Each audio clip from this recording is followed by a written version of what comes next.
mine forevermore. Resal away, all mine forever. Master, MP Square could do Parliament. Oh, yeah, that's it. God bless my homeland, Ghana, and make our nation great and strong. Go to defend forever. A condone freedom and the flag. Freedom are you to any. You see with the fearless, cheerless, all nighty, and make our nation great and strong. We salawe, all mine forevermore. We salawe, all mine forever. Master, MP Square could do Parliament. Obi Ayademano.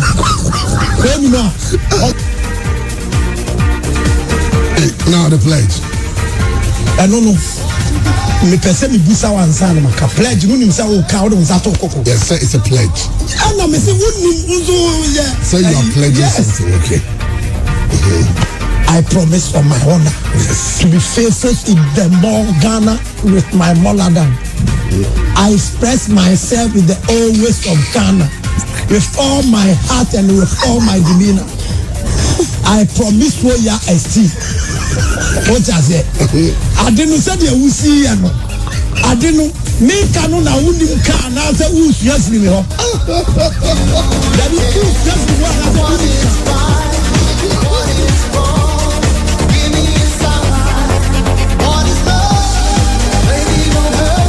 Okay. Some person heard the simple can video Sinibia. Oko YouTuber. Oko YouTube. Now I search Oliver Kahn. And I say Bright can come body. Oko subscribe to the channel. Now turn on notifications. There's Oliver say week bia obey your videos with your tour. It is ano a bit prompto no to me. Videos in go the pledge and the national anthem. No, now the day is over. You are a jobber. You are just a jobber. And then back on graduate. And then all the old videos in go. Wait me reading okay, yeah, they are good one some neighbor. Andy Garcia Satrase. What is love? Or the rum. And the matches all Chelsea ne Ayo. Chelsea ne Leicester City. So no go from a chow. Tonight is some pressure grab and so go tell Lampa. And the ZH didn't out to the Hosum ZH go. Okay, Andy, young Remu, and Chelsea gave me a tough one. It's going to be a big game. Leicester Chelsea. Yes. Leicester for no. Minim said this year, man, last year. Almost started gigi. Everybody do baby no. Na omo Steve no conform. Ora and ebe ya Chelsea. So unim say in a game no say Leicester win omo be that top of the league table. Aha. Enti omo ewo all to play for. And the game no Chelsea so o Chelsea performance Chelsea at the 7th league log ne so and said the Chelsea for person UEFA Champions League omo qualify no and the game ni why den and mu be heading but like you said that was a Chelsea winning because Frank Lampard ne job no on the line so onimu ne job no on the line and the man na so see our Chelsea no Abramovich ninye onye happy with Chelsea on and players on to the doors who summer with Chelsea players on to it. Ziyech money top players ni na still Chelsea. Enti some goalkeeper ni na still na performance ni nkoya. I also Frank Lampard who say they are yentimi pamu players no and players no buy no so no ontimi sanfa players no san ko loan. Also mu manager na say sacrifice no. Emma yehwe said the name besiako and Brandon Rogers and so the chairman and they gave me a tofu 8:15 Ghana bed at UK.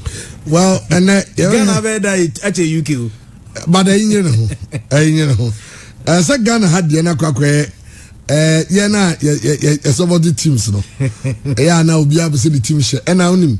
No, Chrome say Chelsea fans, no, say Chelsea Koya, omo te so betuatua aso a te se de omo besi omo hey menim Chelsea fan go to say oh wait Chelsea be show 8 they can say we show 11 so guy no yes Erikus say wait na your team na here you just show 12 say hey na dem go go cricket and go basketball they say ma unso mu nyina kwachire kakra Idra Boaji Kumi, Tinobogwa Fra, Chamanage Nom, Chelsea fans in Yazzie said, my dean.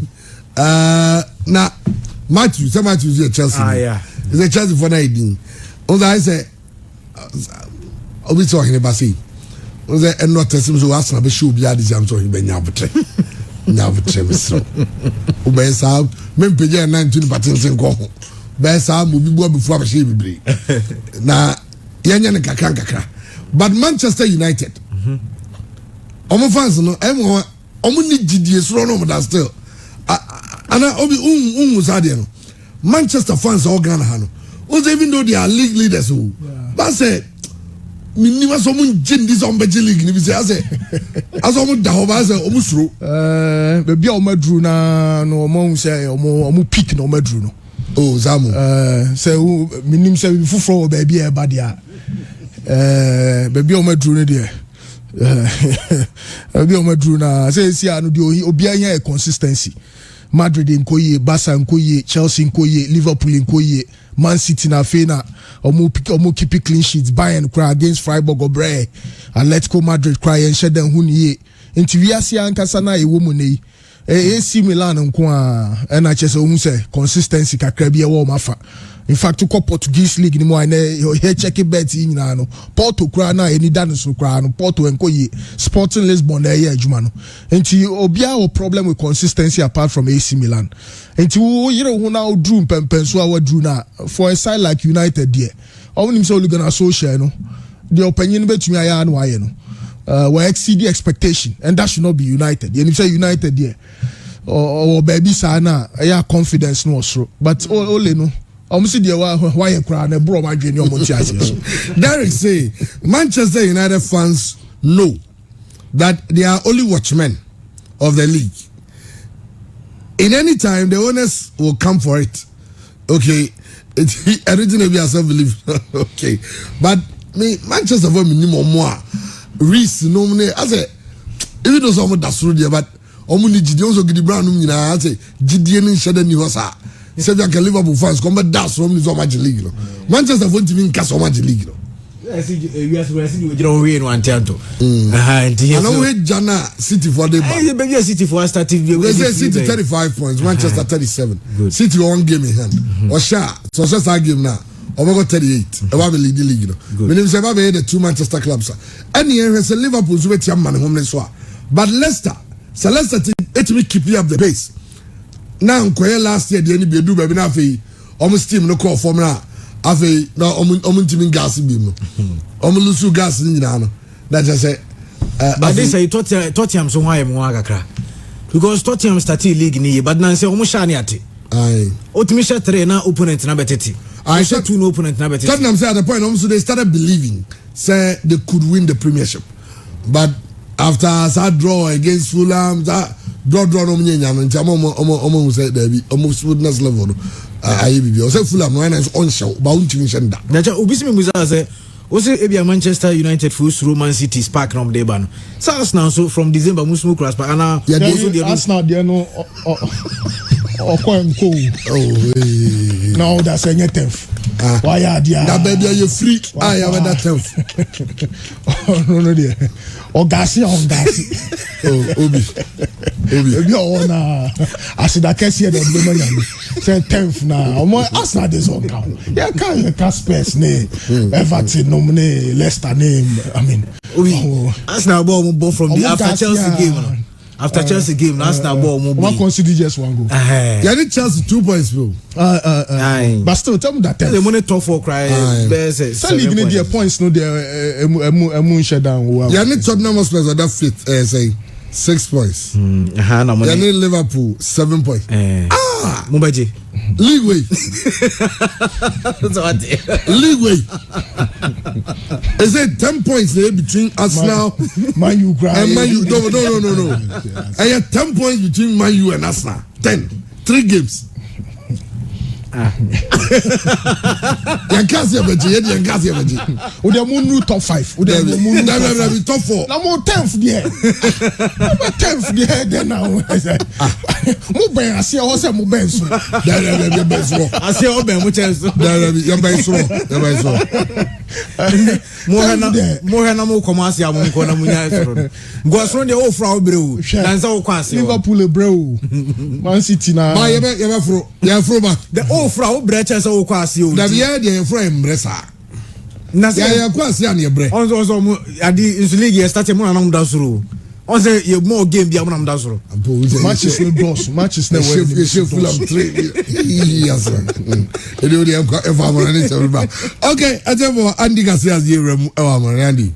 Right, live on Pure 95.7 FM Facebook, Pure FM Ghana. Who's with me join na bibiet me kama Pure Afternoon Sports no. Ye kona fa morning sama yen set me ka latest no. Yen fani na enso emetie for na wi de nyasem ketokra. Me share sem na enso de free the Olympic Games so set me koso. Wouldn't say last year and also Olympic Games next set me koso, but because of COVID-19 you know, and perfor it me postponed about 2021. Report I mean say can say unlikely some na Tokyo Olympic Games no and nso betimi akosinya miadma 2021 essence report I mean say can simple for international wom consider na say dia COVID-19 say the same na dia new wave enso timi pa no wom gine say wan hwe na sem na dia games no and nso entimi ankoso akabusu minsia na nke wo say na dia Tokyo Olympic Games no bibia enso timi akoso come pen for consider say amusu betimi cancel say Olympic Games a wo say na nso timi akoso e Tokyo ninya aye because of COVID-19 and no air report I mean say can tournament na and as a competition and pen for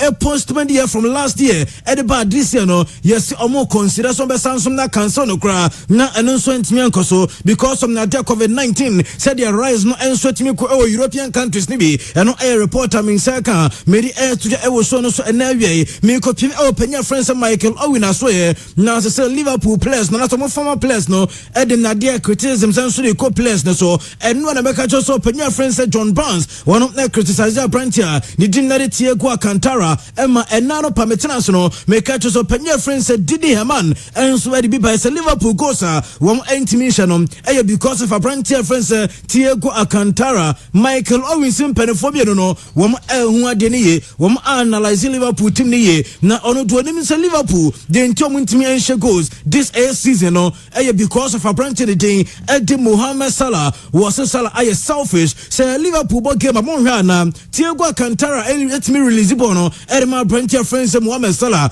obehu na nitisi form as o person three players obi a ansa na watimi passable no was me echipo obonse Roberto Firmino wo position hu ye one passable ne ma no Brantia friends Mane wo be position hu kama Salah passable ne ma no enti because of Mohamed Salah ne selfishness and until Liverpool team no wo enti enche goals enti nyese bia Thiago Alcantara and am na dey play na so mo Liverpool nemom aya Brantia friends Mohamed Salah ne performance all ball this season no and I can will be in Liverpool team woman so far especially say Liverpool betting a goals no and no I small penya friends Michael Owen one so ba bonten na we sansem no what to ja was so near Manchester United woman sansem ne kakra na dance and travel ko so penya friends Origana so say papa Bruno Fernandes ayeye enkabeya manentan kakra match bia mobono Bruno Fernandes sia kan player no crab be burnout na games the bedroom be don't emobi Bruno Fernandes no on fanentan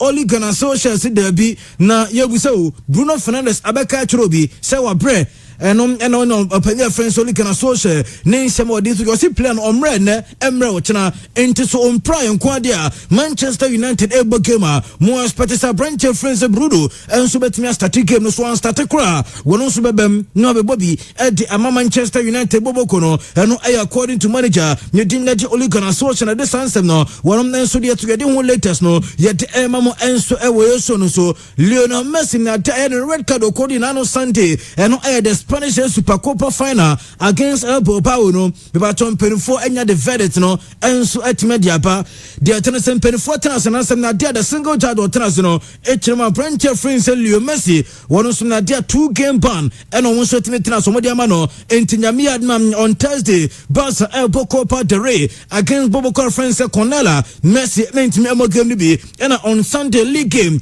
against Elche and so Leo Messi out when team emo sa game ni bi na de mesa kan say in addition no wo mu tirema branch friends Leo Messi wo mu afani €6,000 from Nadia ne conduct no and what club France Barcelona wo must find Barca and so €700 so mo sumra no me chances kan so fama penifo no no bibia enso ntimenya kama and a decision competition committee no wo mu so etena se na no pa wo mu edit verdict enso tme ba bontin de mesa kan sem ne se no me ka cho no Barca for wo mu se omo enso betnya pili ban no until Leo Messi 2-game banner their competition committee no ediama Leo Messi no according to Barca Boboko no wo ebetumi appealing essence wo gide se Leo Messi wono wanye hwe enkofo na se players no wo provoke Messi wo jeba no so mo che no wo jeba no matwa no utum se ni ma pi na course ka wo bi ena ma Messi enso konya sa red card no enti Barca for confirm ediama so betumi appealing sa ban na empenfo ediama branch a ne dim na Leo Messi eno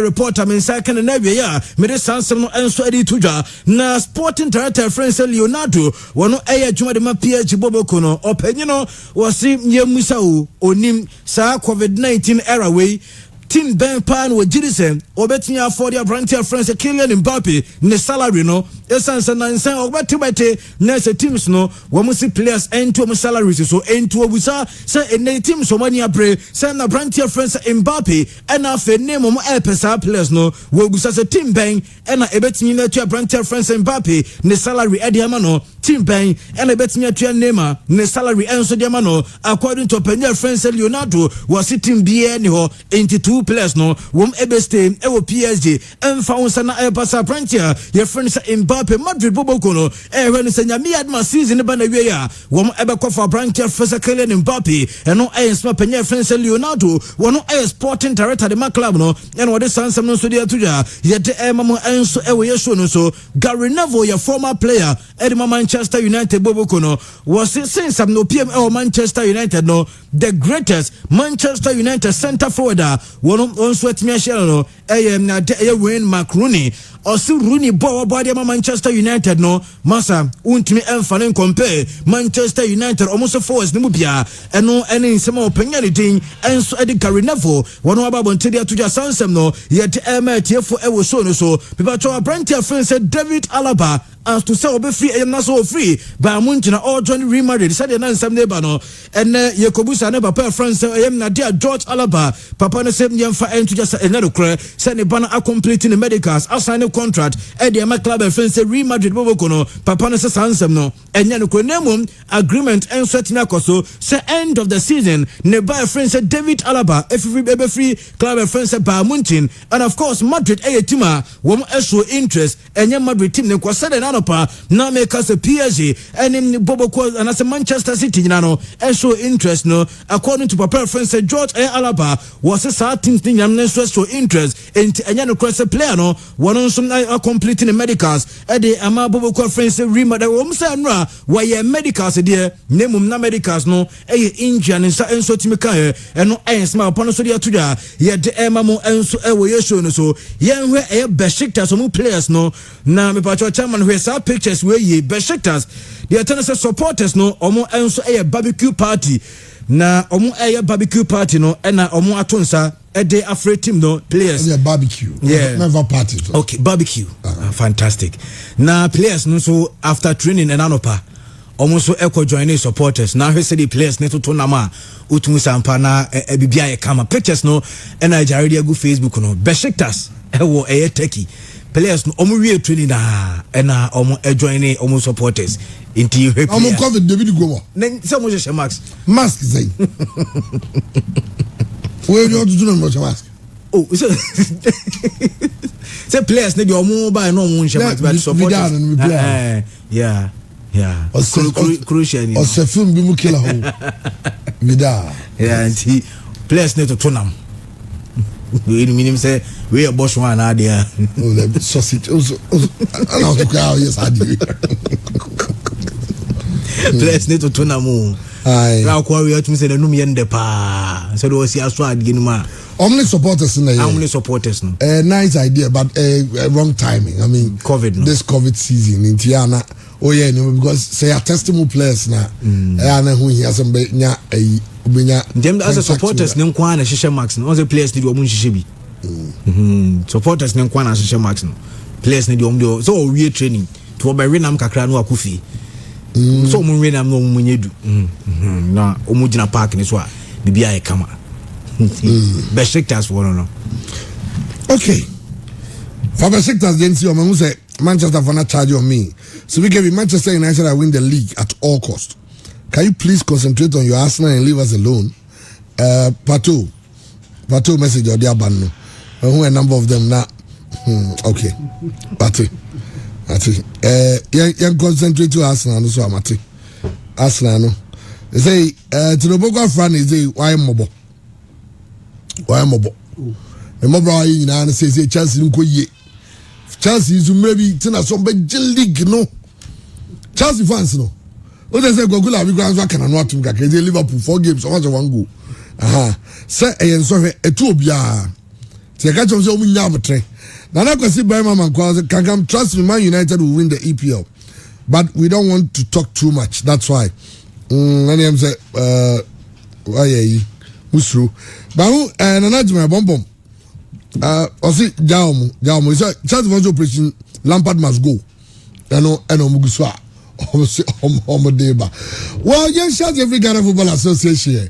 I must say, they say the technical director of the FA, Wakasa for philosophy. One say, I say me who Papa interview. Now some can name who. Be any FA for one combined. Now say unim Ghana philosophy. It have no babe identify philosophy no. No draw who program. Kind of say, na ni adwuma no be no so be anything. But on Ghana, your philosophy one sense no. Bernard Lepet. There's always very fast expectations. The job of a technical director is not done in 3 months or in 1 year. First of all, you have to make an assessment to see where we are. It's not easy. First, you have to find the identity of the football in Ghana. What makes the football strong here? And it's difficult to identify it because most of the players go to Europe and play completely or teach completely different kind of football. Okay, so are you bringing a different system? I don't know. I told you before that I have to make an assessment first and have to find out the identity. I don't know your identity of your country.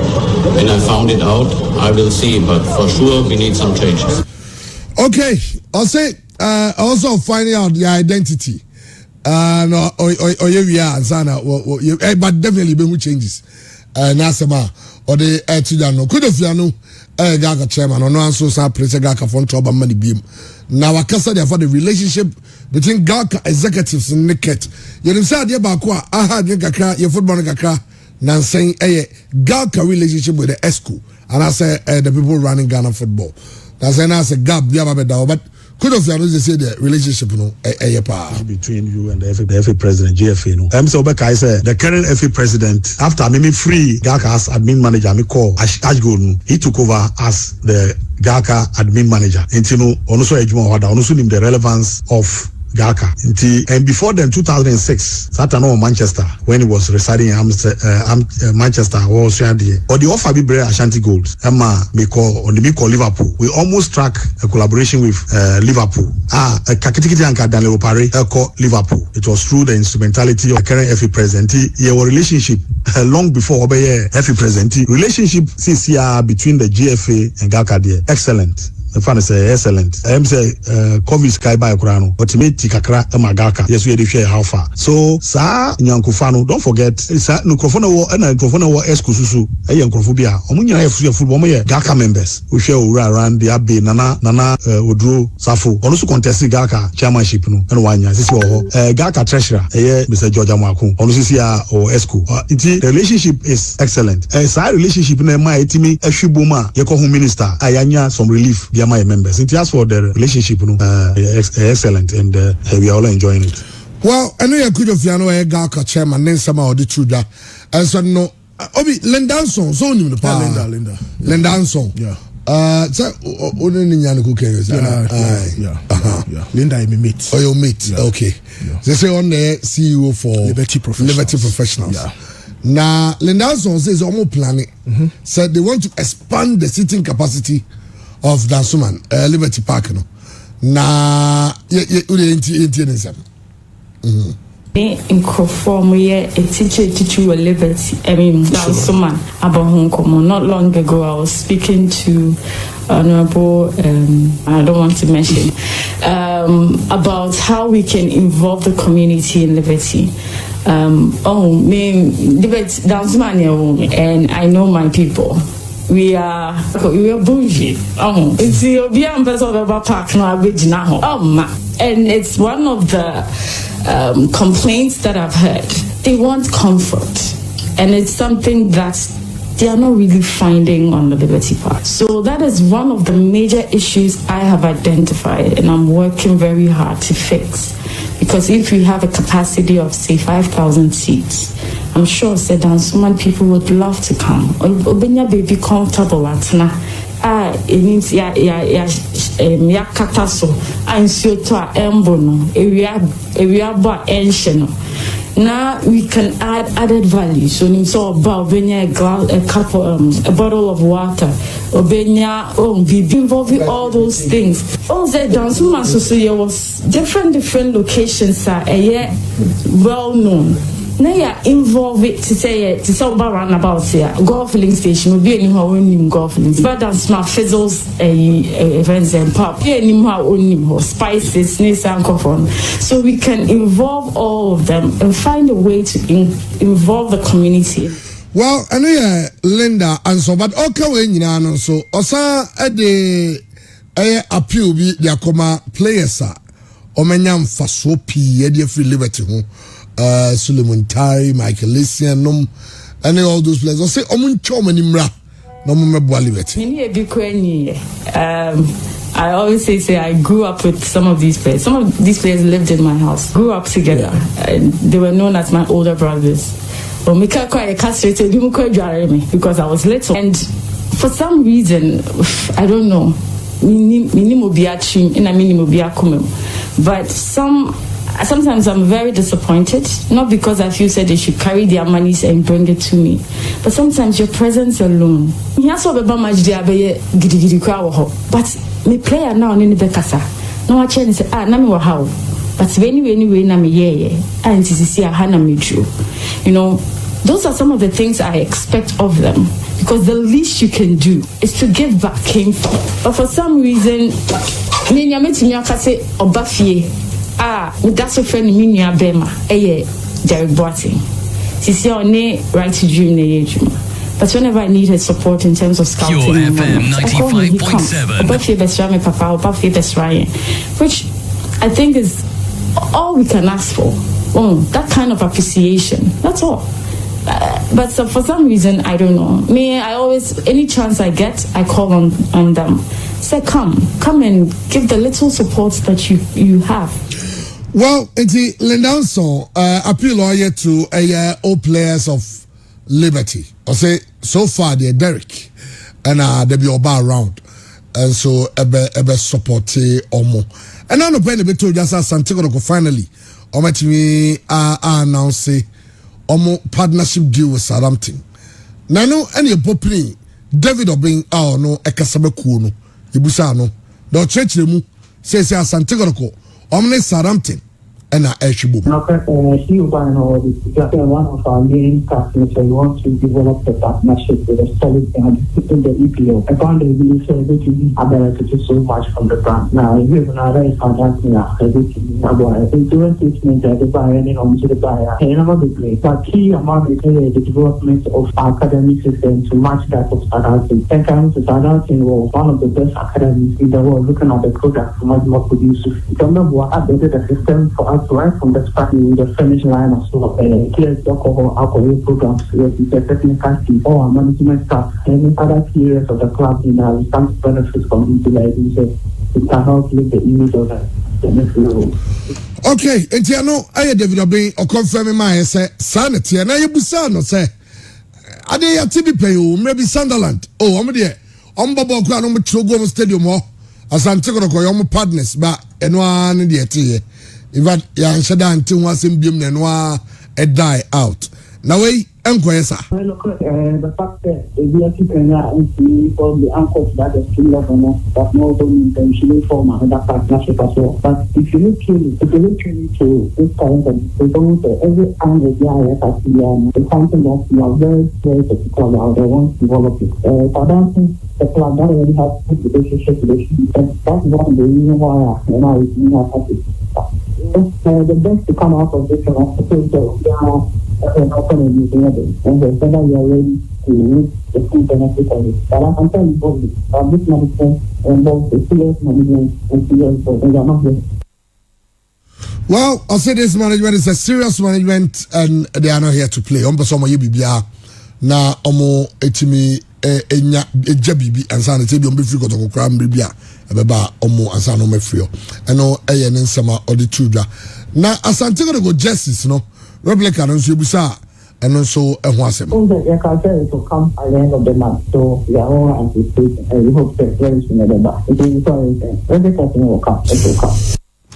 Nyami aduma china asante go ne dwarfs ebo one of the outstanding games as Santiago game aka also clear free ono eno na Ghana Football Association penny for slating is here bebono nyame adu matchna na echina game no eno na yani David Obey kasa de busa no eno so omo ahoboaboa na nchicha ahodo a o ma yo chrem ze team no kra no egodu Cape Coast enra a o ma ye training kra back ho egodu Cape Coast na ma no team no kra ship up aka na no pass team na training the team is getting ready for the match you can say players na COVID no so the team ka se mo na join team na aba ko kana ko so far so you know we don't know that I believe also in the technical ability and ability of the team but it's going to be a good game a very tough one but we hope that it can come out as it. Okay, Entiano, and some no.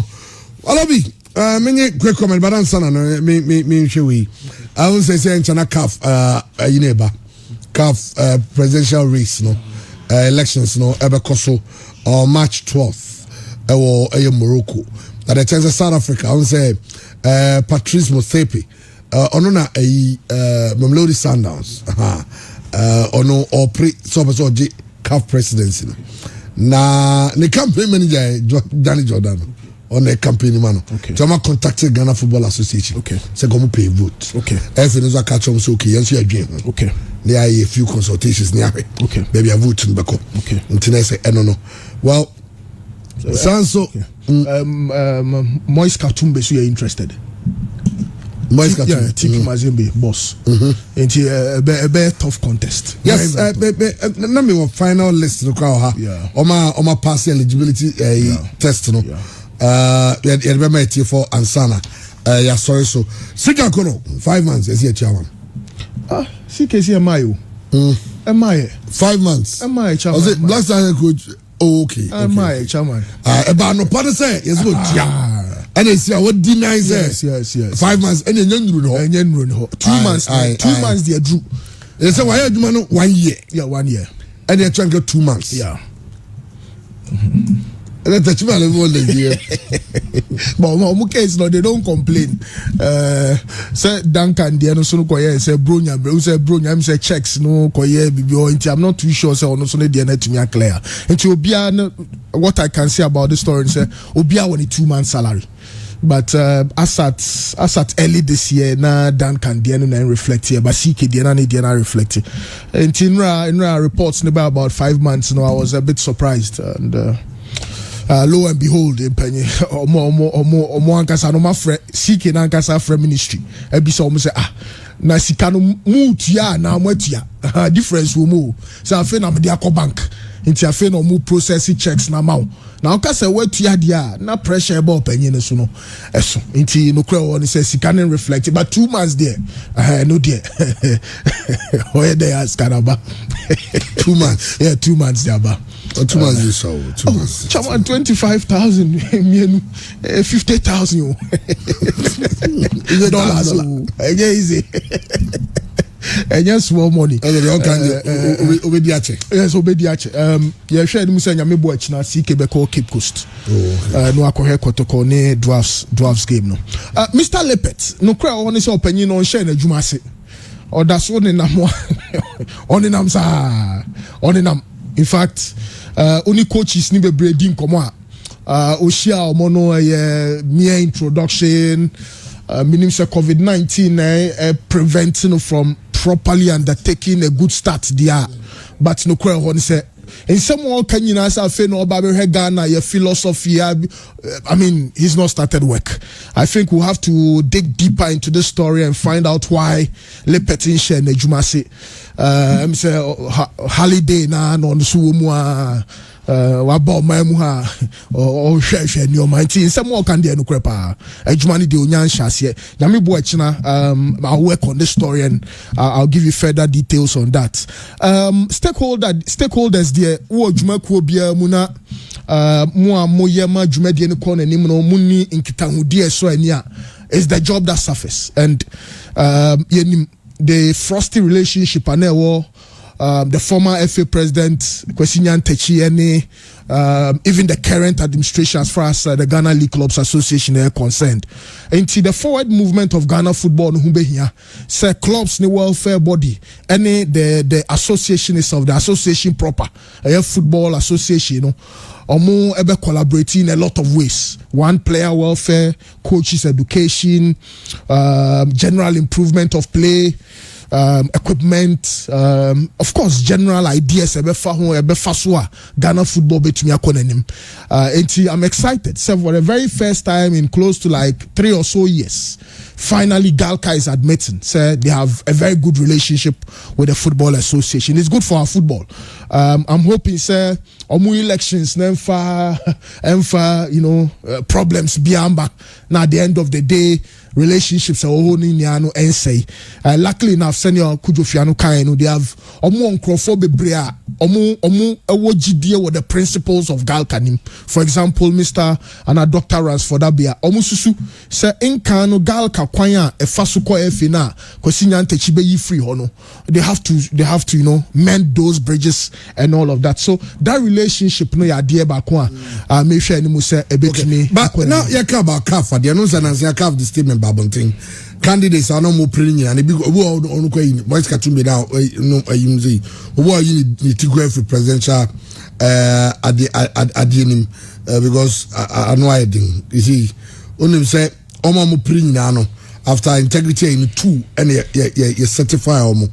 Mr. Augustine Emmanuel Sengo, only Senegalese lawyer, 55, and Jack Bernard Daniel Anoma, and also Claire. Now, Ahmed Ahmad there, almost ineligible. Yeah. And 2 candidates, obviously they require additional checks. Okay. And on Thomas Slumpani, Motepe Kahono. Mamelodi Sundowns owner no sanso na Mauritania team no adibu owner no ono so no some checks aka ho but they say next still omo until say be yi omo free no okay that's how it's situated but menka South Africa ni nyank me beje as I was ordering a plan but na ye ni ahwe plan him ni ahwe say of course on the evidence of what is that way Mamelodi Sundowns why not? But ultimately, from Mamelodi Sundowns plan on running the whole confederation, a big confederation that consists of 56 members association. And here was a tentative plan about near her senior. And woman here near the Janaso Edia Tuabano. But Ghana, Yakaba Sika Konosika and Mayan. Omo coach the other national teams. Almost be seen in Tiomoka. The report as a Ghana Football Association are contacted. GMPC and Standard Trust Insurance say abeya omo no soma sene in terms of paying our national team coaches. Okay. Because coaches, they say, now coaches a year, Juma in Tiomaka. And now, yeah, Juma, 15 days, Grana get your ma. I get ready, what you know, after 15 days. And I have some way. Now, some way. Why 30? No, I 30. Hey, we are magicians. Yeah, big magicians. Well, Liberty Professionals case, no, I'm sure say Obia is be free there wafa 4 year and a wafa 4 year was Suga Kopeno. Now to do that, many lender ya against community relations here. It beats my imagination till date. Of course, Alhaji like Tete a car baby no Bobo Kuno. Enyina so no anane fapem no e was so kakra, and I think from then till date enya de o recover sell and then you remember sa story we wan but again se Linda Behe na metiso okasa oni honorable bi edi nkomo. How do you gather the people of Dansoman? Because Liberty bomb match known to me more than 500 people and have 500 spectators. It was car end of war. Then there's a big problem. One suggestion I made my man say any money muyai minim seni onene papa ebedwe ho a omunti Old Players Association. So omunti sa association and na bema kodwa Samoani Asamoja ne Muntari ni ACN etumi ade omo agim. They need to find a way of getting to some of these guys because why not? And by this time, Mike Lacey and the sporting director, Sulali Muntari will roll with team no, Derek Boati will roll with team no. But minim DSC will kuonimwa. Liberty Professionals are even struggling with the basics as far as football are concerned.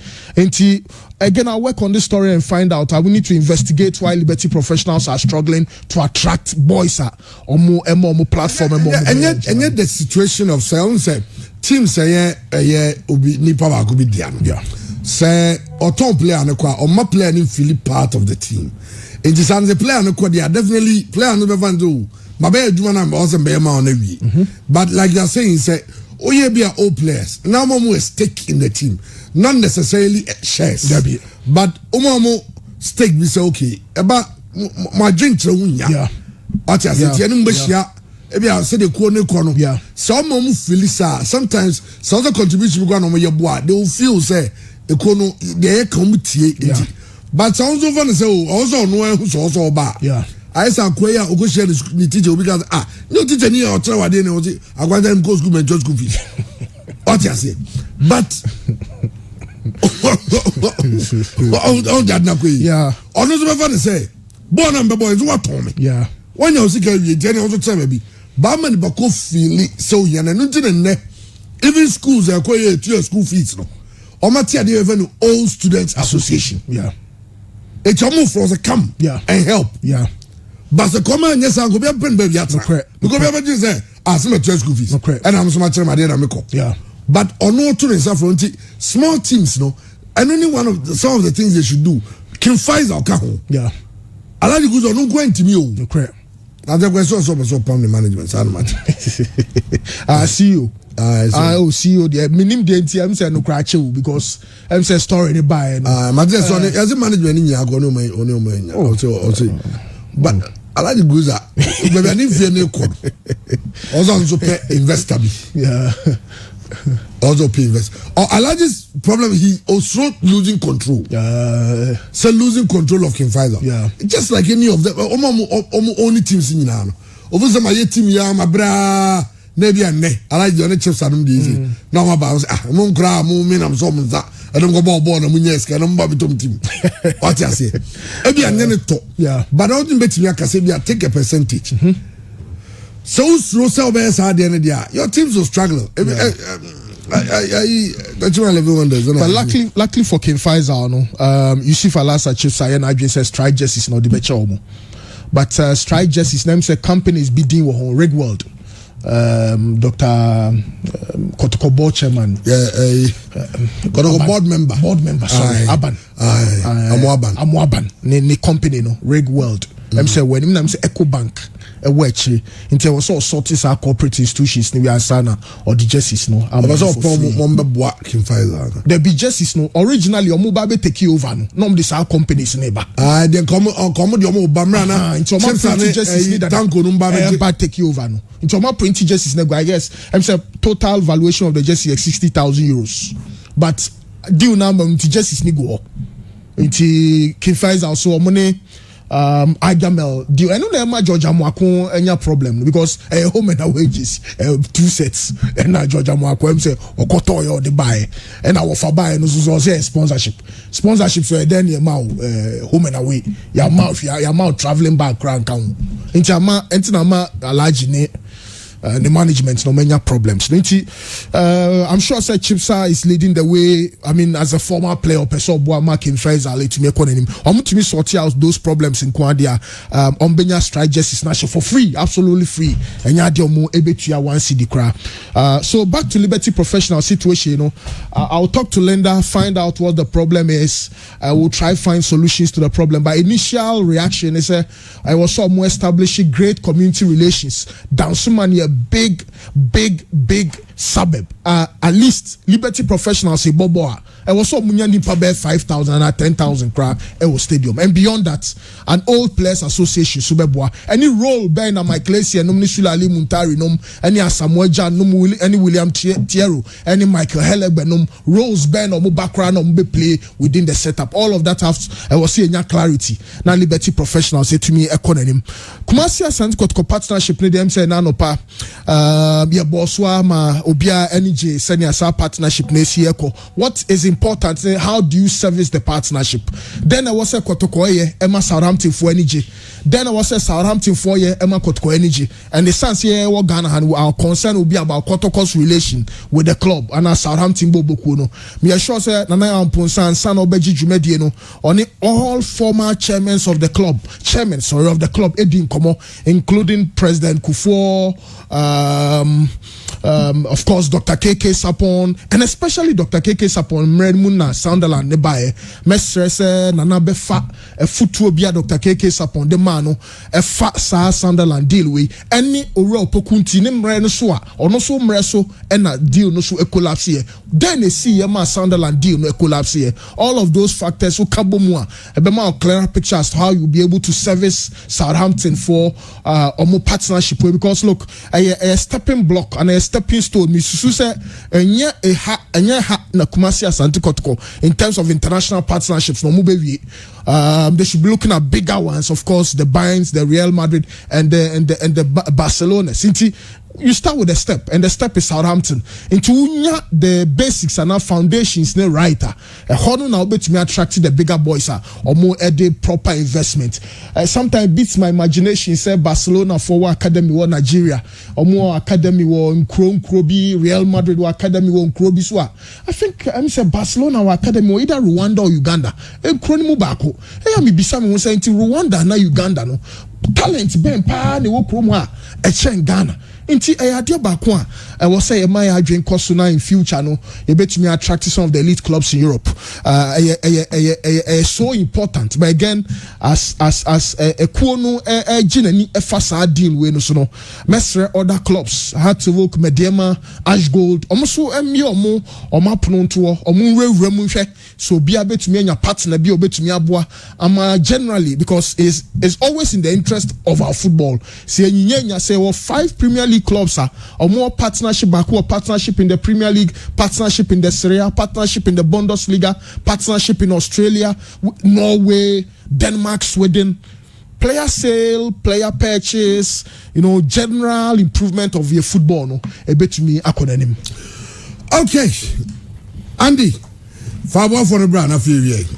Chairman, Yanfanas here, Emma, Unique ED Ventures in Pennyford, and anyway, Omo Aso Yasene, and I had the pure afternoon sports no, yeah, the bread here for Unique ED Ventures here, and can Chobia say, Opesa Ucha printing correct one pa, and I say Opesa your billboard at F 3D, a Unique ED Ventures, someone a bit made a camera, a Diamond Sabia t-shirt, and our person with me a printer, now Odi Epium, and so our Unique ED Ventures, now t-shirt and Sabia open screen printing, whoop heat air transfer and embroidery nina unique ED ventures in penny for wom ne kama schools house jerseys no mo pese customize them sanso and be about air printing e de we do any air unique ED ventures yen e betimi aye ne kama padia ma wa wani enso betimi agye wa asafo wonya du asafo onsa betimi aka sanso na betimi afa numbers no na wa friend any edin ko ye bo de sanso e da form kama pa 0544 402 711 0544 402 711 ofra onsa beka unique ED ventures na wonim penfo enso ahwetwe komo kama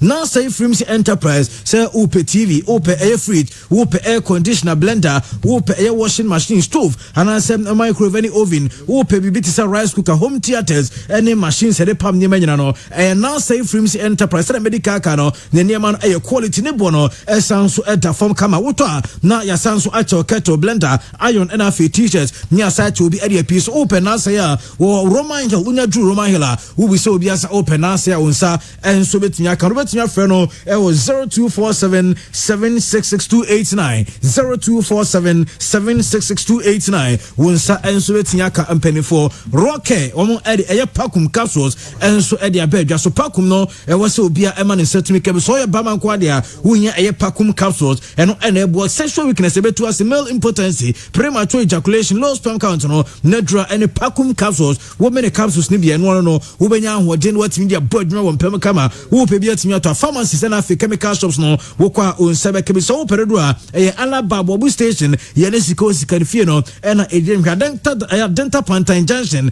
enso ewon kran wo ewo the same building with Aircare TV and afi eye Madina Post Office ehon so nsebe timi kan frɛ 0248 885040 0248 885040 now on the abonkomo yellow and orange pharmacy enso at the ready vitamin C plus zinc no enso at the about so boost immune system eye ready vitamin C plus zinc to win vitamin C and zinc and the tablet bako into now they are two so be dissolve ya na wabo wade kama eboa e boost immune system no sounds so and betinya ma sexual libido no abakama eno echi se bia unya cold flu ana se kata na unya bia no so ebeboa pa na bibia tinya ko kama se kuro tu na eche ansa na kwa unya e ready vitamin C plus zinc no wo ko pharmacy bia ma wo se ope ready wo ka se ready ni wo ba ko bi orma insist say there be ready na eno na wo pe essence what ho nsem e dey free PFM na onso akwa gibi FNT roofing wo mun so ene guso mo eboa ene chance na papa ye de air cutter so ema wo demo anya hye what you say na se bia enkoba se nsuo to na etuetue na ensuo liki good demo sa da bi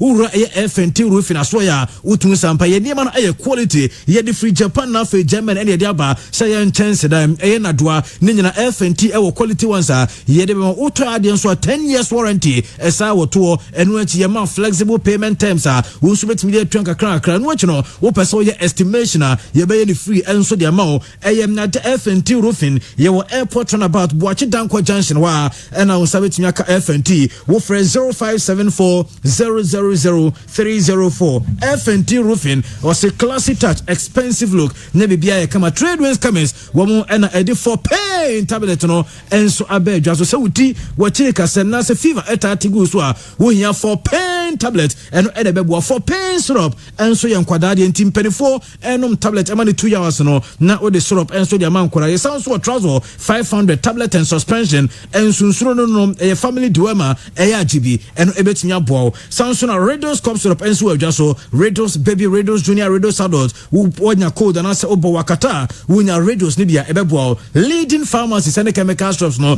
wo kwa wo nso sabetimi akabi na bibia enso atimi akoso kama pa e de amawa enya asem ketu akroma daroma na ye de pure afternoon sports no enso e de ba chairman okay aha ne DC na ya jemu ne de pure drive na ba Kosibo any DJ Lama alongside Mix Billion no mo nyina e wa se de ebromo nyame adoma chena e be sensia yakramo Betway brings you so much more entertainment.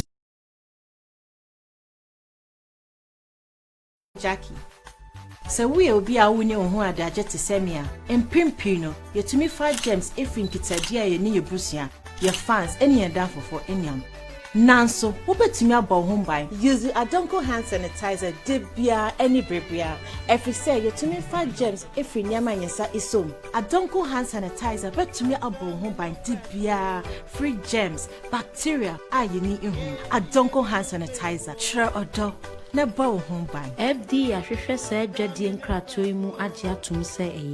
Hi, my name is Jackie. If you're an active person like myself, there's nothing much you can do without picking up a few germs from my daily contact with fans, family, and friends. But you can protect yourself by using hand sanitizer. Use Adonko hand sanitizer daily and frequently, as a high percentage of germs are transmitted through hand contact. Adonko hand sanitizer gives you that daily protection from germs, bacteria,